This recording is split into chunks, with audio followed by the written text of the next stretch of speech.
안녕하세요. 이번 시간에는 우리 2020년도 제18회 사회복지조사론 교과목이죠. 기출문제 풀이 시간 갖도록 하겠습니다. 자, 선생님들 본격적인 문제 들어가기에 앞서서 혹시 지금 먼저 풀어보신 수험생분들이시라면 문제 어떠세요? 공부하고 이제 풀어보셨으면 17회하고는 좀 분위기가 좀 바뀐 거 아실 수 있을 텐데요. 일단은 예전에 우리 교재 기준으로 2챕터에 해당하는 주요 개념이라던가 이론이라던가 이런 부분에서 역시나 가장 많은 문항들이 출제가 되었었고요. 그 주로 개론적인 내용을 담은 그 1챕터 부분 있잖아요. 인식론이라든가 조사 윤리라던가 뭐 조사 과정 절차 이런 것과 관련돼서 17회에서는 조금 비중이 적게 나왔었거든요. 그러던 것이 이번 18회에서는 다시 비중이 좀 높아진 것을 알 수 있습니다. 그래서 좀 더 이제 결과적인 내용을 말씀을 드리면 18회에서는 좀 챕터별로 고르게 좀 비교적 나온 것을 선생님들 감안하시고 이제 다음 19회 내용 준비하시면서 보시면 되겠습니다. 자, 저랑 구체적으로 하나하나 풀어보실 텐데요. 일단 첫 번째, 조사 설계에 반드시 포함되어야 할 내용이 아닌 것은 하고 되어 있습니다. 이 부분은 1챕터에 제가 좀 전에 말씀드린 개론적인 부분과 관련된 것이에요.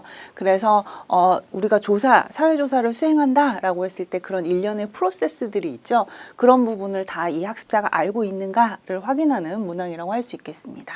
자, 조사를 설계한다, 리서치를 디자인한다 라고 하는 것은 이런 내용인 거죠. 우리가 누구에게 조사를 할지, 어떤 방식으로 조사를 할지, 이거 뭐 인터뷰를 할 수도 있고 설문지를 할 수도 있잖아요. 그 다음에 얼마나 많은 사람에게 할 건지, 우리가 설문지를 돌린다라고 하면 100명한테 할 건지, 500명에게 할 건지, 1000명에게 할 건지 이런 규모를 정리하는 거, 뭐 이런 부분도 해당이 되고요. 그 다음에 어떻게 이제 어떤 프로세스로 조사를 할지와 관련된 구체적인 이제 계획이 나와야 하는 것이 바로 조사 설계라고 하겠습니다. 자, 1번 볼게요. 이거 이제 어느 정도 아시고 보면 구체적인 자료 수집 방법. 예, 맞아요. 좀 전에 제가 설명드렸던 내용이죠. 모집단과 표집 방법. 예, 어떤 이것과 관련해서 모집단은 누구인지, 표집은 어떤 식으로 할 건지와 관련된 거 당연히 리서치 디자인 과정에 들어가야 하는 부분입니다. 자료를 분석하는 절차와 방법 당연하죠. 이 자료를 수집하는 이유는 이걸 분석하기 위한 것이잖아요. 당연히 디자인 과정에서 들어가야 하는 부분이겠습니다. 보기 4번 볼게요. 연구 문제의 의의와 조사의 필요성. 약간 분위기 다르죠. 지금 4번이 틀렸어요. 이거는 조사 설계 과정에서 가는 것이 아니라 그 이전에 정리가 되어야 하는 부분입니다. 자, 이 연구 문제가 어떤 의의를 가지고 있고, 그래서 이 연구가 왜 필요하고, 그런 의미를 갖는 그 과정이 정리가 되지 않고, 그래서 연구자가 자신 있게 대답할 수 없다면 디자인 과정까지 갈 수도 없어요. 그래서 보기 4번은 이제 전 단계인 거죠. 네, 그 연구 문제를 시작하고 만들고 그 과정에서 들어가는 거라서 순서가 좀 틀립니다. 자, 그러면 맥락상 5번은 맞는 내용이겠죠? 주요 변수를 어떻게 개념 정의를 할 거고, 어떻게 측정을 할 거고, 이런 부분 역시 리서치 디자인에 포함되는 과정입니다. 선생님들 이 지금 이번에는 조사 설계라는 특정 단계가 나왔지만 조사를 하는 그 구체적인 이 프로세스들이 있잖아요. 이거는 거의 매해 나오는 좀 비교적 일관된 그 기출 문제이기 때문에 꼭 정리하시고 넘어가시기를 부탁드릴게요. 자, 27번은 가설 문제가 나왔어요. 연가설하고 되어 있는데요. 연가설에 관한 설명으로 옳은 것은 하고 되어 있죠. 자, 연가설은 선생님들 언제나 연구가설이랑 같이 세트로 묶어서 비교 분석하실 수 있어야 돼요. 가설과 관련돼서는 뭐 세문항, 네문항까지도 많이 나오면 그렇게 또 출제가 많이 되거든요. 반드시 정리를 해 놓으셔야 됩니다. 자, 연가설은 선생님들 독립변수가 종속변수에게 어떤 영향을 미친다. 이 둘 간의 관계가 있다. 뭐 이런 일관적인 패턴이 있다라고 얘기를 하는데 이게 이제 연구가설인 거죠. 보통 연구자가 이걸 나 꼭 이번 사회조사에서 해보고 싶어 라고 하는 연구가설이라면 연가설은 이 두 개의 관련성은 어떤 뭐 의미 있는 관련성이 아니라 우연에 의해서 그냥 일어난 일일 뿐이야 라고 하는 게 연가설입니다. 자, 이거 아시고 이제 문항을 볼게요. 보기 1번입니다. 변수 간의 관계가 존재한다는 가설이다. 이거는 연구 가설에 대한 내용이에요. 그렇죠? 지금 좀 전에 말씀드린. 자, 2번 변수 간 관계 없음이, 그죠? 변수 간의 관계가 없다라고 하는 내용은 맞는데요. 그게 검증된 가설은 아니에요. 그렇지 않을까라고 하는 것을 담고 있는 가설이지 그게 아직 검증된 것은 아니에요. 자, 3번입니다. 조사자가 검증하고자 하는 가설이다. 어느 연구자가 그래서 독립변수랑 종속변수가 아무런 관련성이 없는데 그걸 증명하고 싶겠어요. 그렇죠? 그래서 이것 또한 연구가설에 대한 내용이에요. 사실 정말 더 톡 까놓고 말씀을 드리면 연가설은 연구자 입장에서는 기각되기를 바라는 그런 가설인 거죠. 네, 그래서 3번도 틀렸고요. 자, 4번 내용 볼게요. 연가설에 대한 반증 가설이 연구 가설이다 라고 되어 있습니다. 자, 이거 설명이 거꾸로죠. 그죠? 연구 가설이 이게 아닐 거야 라고 하는 게 연가설이잖아요. 그래서 이거는 설명이 거꾸로 돼서 이것도 역시 틀린 내용입니다. 자, 그러면 이제 5번이 정답일 거예요. 그쵸? 변수 간의 관계가 우연이야. 이거는 뭐 엄청난 이 둘의 뭔가 연관성 때문이 아니라 그저 우연에 의해 발생한 것이야 라고 하는 거. 즉, 독립변수가 종속변수에 뭐 어떤 그 특정 영향을 미치지 않는다 라고 설정하는 가설. 이게 바로 연가설에 대한 내용이었습니다. 27번은 그 이 개념을 잘 알고 있느냐와 관련된 문항이었어서요. 그렇게 어렵게 나온 것은 아닌데 이것도 잘 나오는 기출 패턴이니까 선생님들 꼭 정리를 해 놓으시면 좋겠어요. 자, 28번 자료 수집에 관한 설명으로 옳지 않은 것은 하고 되어 있네요. 1번 볼게요. 질문지법은 문서화된 질문지를 사용하는 것이 질문지법이죠. 선생님들 이미 설문 경험 많이 있으시잖아요. 그래서 그런 거 생각하시면 되고요. 면접법, 인터뷰를 하는 것이잖아요. 그렇죠? 면접법은 조사 대상자에게 질문 내용을 구두 전달한다. 설문지하고는 조금 다른 내용이죠. 그렇죠? 이거 선생님들 어렵지 않으실 거고요. 관찰법은 종류가 여러 가지가 있어요. 그렇죠? 그래서 뭐 이런 방법에 따라서 조직적 관찰과 비조직적 관찰로 구분한다로 되어 있고요. 뭐 이거 말고도 관찰은 뭐 조금 더 다양한 그 구분으로 많이 우리가 하는 거 선생님들 어렵지 않게 아는 내용입니다. 자, 4번 볼게요. 비관여적 조사. 연구자가 상대 그 연구물에 영향을 미칠 수 없는 거. 예, 이게 비관여적 조사죠. 비반응성 뭐 이렇게도 설명을 하고요. 비관여적 조사는 기존의 기록물이나 역사 자료 등을 분석한다에 맞는 내용이에요. 그래서 이것이 갖고 있는 장점은 또 명확하게 선생님들 알고 계시죠. 그렇죠? 그래서 연구자가 어떤 상대방에게 영향을 미치지 못하기 때문에 그런 의미에서 굉장히 객관성을 담보하고 있다. 이렇게 보는 그런 내용들도 많습니다. 자, 5번 내용 분석법은 선생님들 내용 분석도 계속 최근 들어서 많이 나오고 있는 거 아시죠? 이거 정리해 볼게요. 그래서 내용 분석법이라고 하는 거는 신문이나 책, 일기와 같은 직접 자료를 수집하고 분석하는 방법이다라고 되어 있어요. 자, 내용 분석법은 요런 거를 수집하고 분석하는 방법이다라고 하면은 맞아요. 근데 직접 자료를 수집하고 분석, 이 직접이라는 표현 자체가 오해를 살 여지가 있거든요. 그래서 5번이 틀렸습니다. 이제 이게 그런 거예요. 주체가 어떻게 되느냐에 따라서 이제 안네 프랑크의 그 안내 일기 얘기할 때 안내가 직접 그 글을 쓰고 뭐 하는 것은 본인이 1차 자료로서의 의미가 있지만 그것을 이제 받아들여서 분석하고 어떤 워딩이 얼마나 나왔고 그 시대에 나왔던 다른 다른 문화권에 있는 그 뭐 일기랑 비교했을 때 어떻고 이렇게 분석하면 그건 2차 자료죠. 지금 여기 부분에서는 이건 1차 자료 같은 느낌을 많이 줘요. 그래서 28번에서는 이제 5번이 1차 자료 같은 느낌을 주기 때문에 5번이 틀린 설명이라고 하겠습니다. 네. 자, 29번 넘어가 볼게요. 후기 실증주의 과학 철학에 관한 설명으로 옳은 것은 하고 되어 있습니다. 선생님들 이게 지금 인식론과 관련된 부분이에요. 그렇죠? 인식론은 보통 한 문항 정도 출제가 됐는데 최근 들어서 조금 그래도 안 나올 때도 좀 있었거든요. 그런데 이번 18회에서는 후기 실증주의가 나왔죠. 자, 볼게요. 실증주의가 주장하는 연역주의에 대한 대안이다 라고 되어 있습니다. 자, 실증주의에 대한 대안으로서 후기 실증주의가 나온 것은 맞아요. 그건 맞는데요. 면역주의의 대안이다. 이 부분이 틀렸다라고 하는 것이고요. 자, 관찰 대상이 인간과 무관하게 존재할 수 있다라고 본다라고 되어 있습니다. 이거 틀렸어요. 실증주의에서는 객관적 실제에 대해서 굉장히 탐닉하는 그런 모습이 있었어요. 그래서 현상의 원인을 객관적으로 다 측정이 가능하다. 뭐든지 다 검증할 수 있다. 실증이라고 하는 용어 자체가 그렇죠. 그래서 실증주의는 좀 그쪽 한쪽으로 좀 몰리는 그런 현상이 있었죠. 근데 후기 실증주의, 선생님들 뭐 꼭 이게 조사론 과목이 아니라 하더라도 뭔가 용어가 살짝 바뀌면 사람들의 패러다임이 바뀐 것을 의미하죠. 후기 실증주의에서는 실증주의에서 했던 그런 내용을 완전히 막 근본적으로 부정하는 것은 아니에요. 그러면 후기라는 말을 붙이지 않고 다른 말을 썼겠죠. 그것도 당연히 중요하지만 양적 검증이 중요한 만큼 어떤 현상학적이고 이런 철학적인 담론을 통해서 우리가 해석하는 건 역시 중요하지 않을까라고 하는 이런 반성도 함께 덧붙여져 있다라고 하는 게 중요합니다. 그런 맥락에서 본다면 과학은 우리가 예전에 생각하는 것처럼 뭔가 숫자로 계량화하고 수량화하고 이런 거, 그 다음에 절대적인 것 이런 것뿐만이 아니라 좀 더 잠정적인 거, 확률적인 거, 과학의 속성은 그런 것일 거야 라고 보는 게 후기 실증주의인 거죠.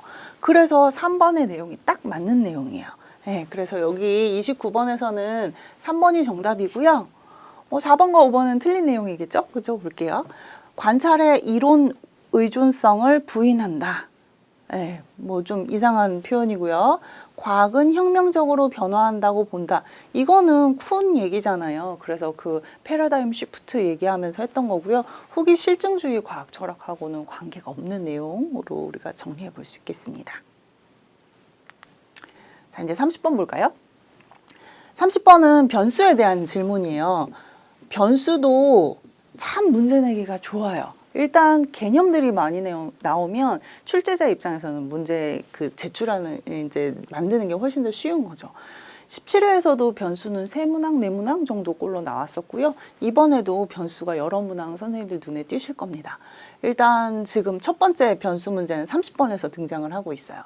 자, 이거는 보통 사례 제시형으로 나오죠. 그래서 그 사례를 보고 이게 독립이고 이게 종속이고 뭐 그다음에 매개니 조절 변수니 이런 그 사이사이에 양념들이 들어가죠. 자, 일단 볼게요. 가정 폭력이 피해 여성의 우울증에 미치는 영향은 이미 독립 변수와 종속 변수 선생님들 아시겠죠? 자, 가정 폭력이 가정 폭력 이게 지금 독립 변수예요. 우리가 보통 X변수라고 얘기를 하는 거죠. 그래서 가폭이 여성의 우울증에 미치는 영향은 지금 이렇게 딱 벌써 선생님들 이거 그리실 수 있죠? 이거는 우울증은 그래서 종속변수가 되고 있어요. 소위 얘기하는 Y변수. 그래서 가폭이 우울증에 미치는 영향은 여성이 맺고 있는 사회적 네트워크의 수준에 따라서 달라진다. X가 Y에 미치는 영향이 뭐에 의해서 방향성이 바뀌거나 강도가 달라진다. 조절된다 라고 하는 거잖아요. 그래서 여기가 이제 조절 변수가 있다는 거예요. 그 조절 변수는 사회적 네트워크 수준이래요. 그래서 이게 이제 조절 변수가 되는 거죠. 네, 그래서 여기까지는 정리가 됐고요. 이 연구에서 존재하지 않는 변수는 하고 되어 있습니다. 자, 독립 변수, 가정폭력. 이거 나와 있고요. 자, 매개 변수. 여기 매개 변수는 없어요. 그죠? 지금 보시기에 매개 변수는 안 보이는데 일단 여기 이제 물음표로 남겨놓고요. 종속 변수. 이건 여성의 우울증이잖아요. 그죠? 있고요. 조절 변수. 선생님들 지금 여기 있었잖아요. 여성이 맺고 있는 사회적 네트워크의 수준이 조절 변수죠. 자, 내생 변수라고 되어 있습니다. 자, 내생 변수는 이런 거예요. 다른 변수에 영향을 받는 변수. 이게 내생 변수예요. 지금 다른 변수들에 의해서 영향을 받는 변수는 우울증이라고 하는 종속 변수에 대한 내용이에요. 그래서 내생 변수는 이게 사실 내생 변수랑 종속 변수가 지금 같은 경우죠. 그렇게 되어 있다. 그래서 이 연구에서 존재하지 않는 변수는 바로 2번 매개 변수입니다. 매개 변수랑 조절 변수랑 헷갈리시는 분들 많이 있는데요. 그건 꼭 교재 통해서 다시 한번 정리해 보세요. 요런 식의 이거에 의해서 내용이 바뀌는 거. 방향성이 바뀌거나 강도가 조절되거나 하는 것이 바로 조절 변수인 거 다시 한번 정리해 드릴게요. 자, 31번입니다. 연구윤리에 부합하는 사회복지조사로 옳은 것은 17회에서는 이게 안 나왔어요. 그래서 연구윤리는 늘 한 문항씩 나왔는데 웬일로 17회에서 안 나오더니 18회에서 다시 등장을 했습니다. 이것 또한 개론적인 내용을 담은 우리 교재 기준에서는 1챕터에 있는 내용이니까 선생님들 한번 어렵지 않으니까 이런 문제는 틀리면 아깝잖아요. 그렇죠? 자, 1번. 연구 참여자가 평소와 다른 행동을 하지 않도록. 이거는 중요하죠. 그죠? 이게 반응성, 뭐 그런 관여적, 비관여적 이런 거를 지금 추구하려고 그러는 것 같아요. 그걸 하지 않도록. 여기까지는 의도는 알겠어요. 근데 문제는 이제 이 뒤에예요. 연구자의 신분을 숨기고 자료를 수집하였다. 분위기상 이러면 안 될 것 같죠? 이런 좋은 의미가 있다 하더라도 어찌됐건 속이는 행동은 비윤리적이에요. 그래서 이거는 옳지 않고요. 자, 연구 결과의 확산을 위해, 뭐 연구자라면 이런 욕심 당연히 나죠. 근데 이제 문제는 연구 참여자, 이게 연구에 참여하신 분들의 신분을 다른 기관에 동의 없이 공개를 하였다.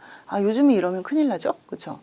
이건 반드시 참여자의 동의를 구해야 하는데 그 과정을 생략하였기 때문에 당연히 윤리상의 문제가 생깁니다. 자, 보기 3번. 연구 결과에 영향을 미치지 않도록. 당연히 이렇게 하고 싶어요. 이거 좀 당연히 이런 신경 쓰죠. 근데 문제는 연구 참여자에게 일어날 수 있는 이익을 미리 알리지 않았다. 이거 예전에도 이런 비슷한 보기 문항이 나왔어요. 이거는 일단 틀려요. 자, 이익인데 그 사람에게 가할 어떤 불합리한 내용이라던가 폐해라던가 이런 게 아니라 이익은 안 알려도 되는 거 아니야? 라고 되어 있는데요. 방향성이 무엇이든 간에 이 사람에게 벌어질 수 있는 모든 가능한 가능성을 알리는 것이 조사 윤리에 관련된 내용입니다. 예전에도 나왔던 그런 비슷한 문항이니까 선생님들 꼭 기억해 놓으시고요. 자, 4번 볼게요. 연구의 참여 여부를 성적 평가와 연계해서 연구 참여자의 참여 동기를 높였다라고 되어 있어요. 이거 학교에서 교수님들이 이런 행동들 많이 하시는데 사실 절대 하면 안 돼요. 자, 이게 말이 그렇지, 말이 자발적 참여지, 이건 자발적 참여를 조장한 성적을 믿기로 해서 상대방에게 자신의 영향력을 과잉과시하는 행동들이거든요. 반드시 이거는 어떤 순수한 의미에서의 자발적 참여라고 볼 수 없습니다. 당연히 문제가 돼요. 자, 그러면 이제 5번이 맞는 설명이겠죠. 그쵸? 참여자에게 발생이 할 수 있는 그런 고통에 대해서 미리 알리고 사전 동의를 구하였다. 그럼에도 내가 이 연구를 참여하고 싶다. 나는 그 의의에 동의한다. 라고 하면 이거는 문제가 없겠죠. 그래서 31번의 정답은 5번입니다. 자, 조사 유형 하고 나왔어요. 그리고 1번의 내용이 나오고 있습니다. 이런 박스 안에 사례를 제시해서 하는 문항 최근 몇 해 사이에 계속해서 늘고 있는 거 아시죠? 볼게요. 자, 이제 원전 유출이 되는 거 왜 많이 걱정들 하시죠? 이것들이 이제 지역 주민의 삶에 어떠한 변화를 미치는지 이제 알고 싶은 거예요. 하고 싶은데 관련 자료들이 없는 거죠. 그럴 때 이때 유용한 조사 유형은 무엇이냐라고 되어 있습니다. 평가적 연구부터 척도 개발 연구 이렇게 나와 있는데요. 이거는 너무 명확하게 4번이에요. 탐색적 연구. 탐색적 연구는 뭔가 없는 상황에서, 그러니까 참고할 만한 기존 자료가 없는 상황에서 우리가 하는 방법인 거죠. 예를 들면 지역사회 욕구조사라고 하는 것도 참고할 만한 어떤 레퍼런스가 없을 때 사람들에게 그냥 지나가는 사람들에게 인터뷰도 해보고 아니면 질문지도 뿌려보고 하는 것들과 관련된 것들이에요.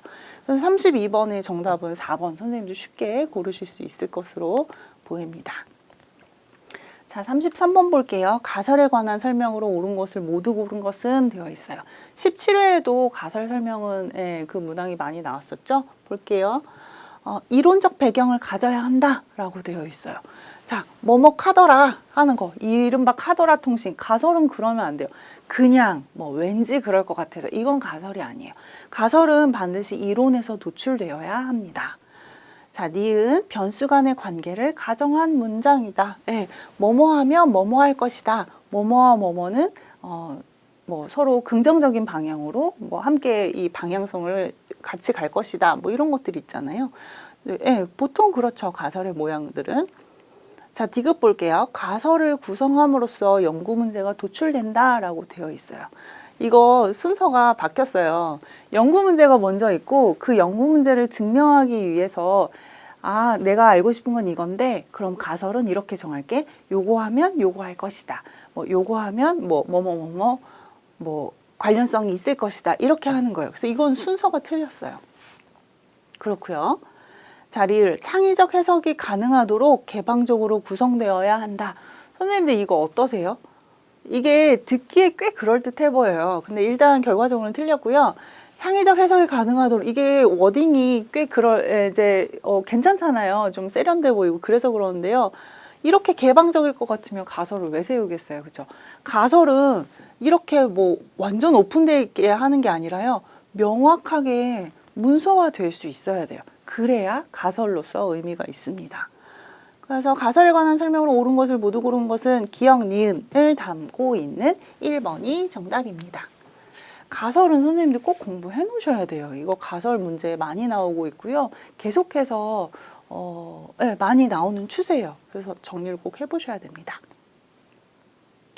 종단 연구에 대한 내용이 나왔어요. 선생님들 교재 기준으로는 이거 다 1챕터에 있는 내용이에요. 자, 틀린 설명을 고르시오라고 되어 있어요. 아, 일단 본격적인 이 보기문항 들어가기 전에 선생님들 그 조사의 다양한 유형이 있잖아요. 자, 횡단조사가 있고, 네, 횡단조사는 딱 그 시기에 한 번 하는 게 횡단조사고, 우리 그냥 보통 뭐 무슨 이슈가 있을 때 딱 설문조사 한 번 하는 거 있잖아요. 그런 게 횡단조사고, 이거와 대비돼서 우리가 얘기할 수 있는 게 종단조사죠. 종단은 횡단이 이런 거라면 종단이 이렇게 쭉 위아래로 어떤 가는 그 내용이잖아요. 시간의 추이라던가, 그래서 사람들의 이런 변천사라던가 이런 것들을 보는 게 종단조사죠. 그리고 이 종단조사에는 크게 세 가지 유형. 패널 조사, 경향 조사, 우리가 코호트 조사라고 하는 동년배 집단 조사, 이렇게 세 가지 유형이 있습니다. 보통 요거를 이제 비교하는 문항으로 많이 나오죠. 여기까지만 하고 이제 보기 1번 볼게요. 시간의 흐름에 따른, 아까 제가 이렇게 이게 지금 종적인 그 차이를 보기 위한 거잖아요. 조사 대상의 변화를 측정하는 연구. 이거 맞는 표현이죠. 그렇죠? 자, 그 다음에 2번 볼게요.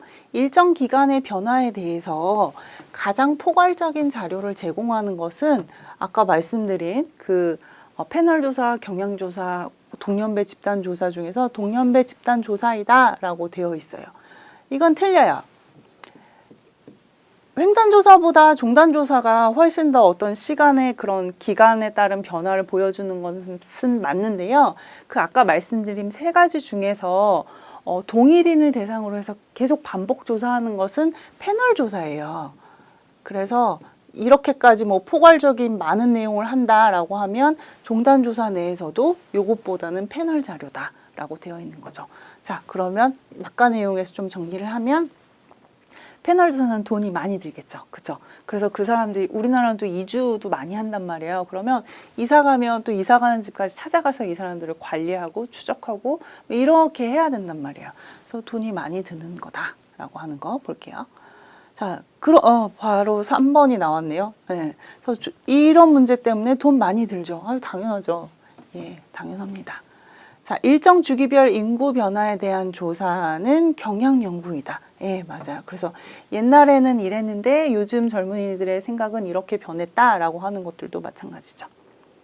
자, 동년배 집단 연구는 언제나 동일한 대상을 조사하는 것은 아니에요. 제가 아까 말씀드린 대로 그 여러 종단 조사 중에 항상 같은 사람을 대상으로 하는 것은 뭐다? 선생님들, 패널 조사가 그렇다라고 우리 정리했습니다. 34번 요런 정도 수준으로 지금까지 늘 나왔어요. 선생님들 이거 꼭 정리해 놓으시고요. 자, 35번 가볼게요. 이번에는 연구 설계. 이게 지금 그 설계와 관련된 그런 내용이잖아요. 자, 옳지 않은 것은 하고 되어 있습니다. 자, 그렇다면 이게 어떤 설계인지를 좀 봐야 되겠는데요. 어떤 노인복지관에 이런 그 자원봉사자 40명을 대상으로 한대요. 근데 무작위, 네, 이거는 중요하네요. 무작위 배치를 했다라고 하는 거고요. 두 집단으로 나누었대요. 이 두 집단을 왜 나눴을까요?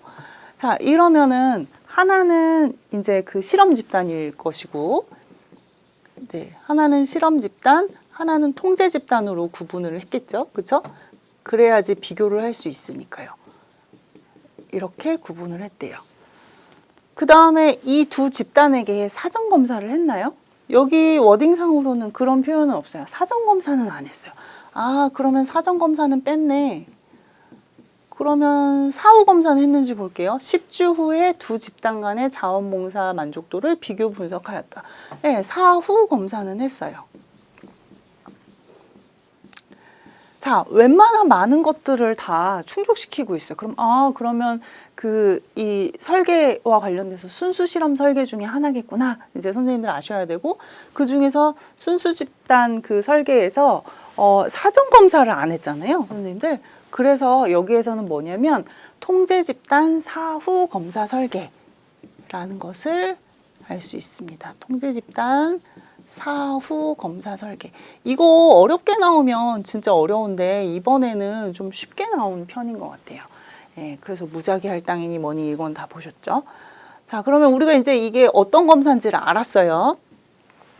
그러면 여기에 관한 설명으로 옳지 않은 것을 볼게요. 자, 사전조사 안 했잖아요. 그죠? 그러니까 내적 타당도를 저해하지 않는다. 예, 올바른 설명이고요.